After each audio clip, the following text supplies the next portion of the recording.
Nalunod ang isang batang lalaki sa bahagi ng Ilog Pasig sa Mandaluyong. Dead on arrival siya sa ospital.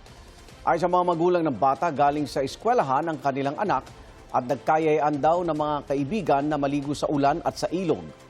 May unang balita si EJ Gomez. Nagtitipon-tipon ang ilang residente sa gilid ng Ilog Pasig sa bahagi ng Barangay Barangay Itaas, Mandaluyong City hapon nitong Martes. Nakaabang sila sa rescue operations ng Philippine Coast Guard at Mandaluyong CDRRMO Fire and Rescue sa isang batang lalaki na nalunod umano sa ilog. Nagtulungan din ang ilang residente na hanapin ang nawawalang bata sa malalim na bahagi ng ilog ayon sa barangay. Medyo maitim, maburak, mahina yung current o yung daloy.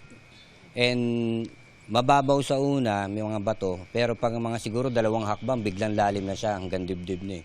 Tumagal daw ng mahigit kalahating oras bago nakita ang 9 na taong gulang na lalaki. Ayan o!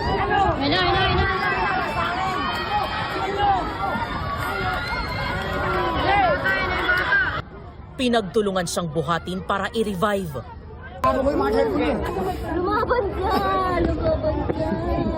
Yung katawan po ng bata, ma'am, bloated na po yung tiyan niya, tapos yung bibig niya po, medyo maputla na talaga. Wala na po siyang breathing, wala na pong pulse po. Yung CPR po, ma'am, dire-diretso po namin ginagawa hanggang makarating po sa Mandaluyong Hospital po. Dead on arrival sa ospital ang biktima.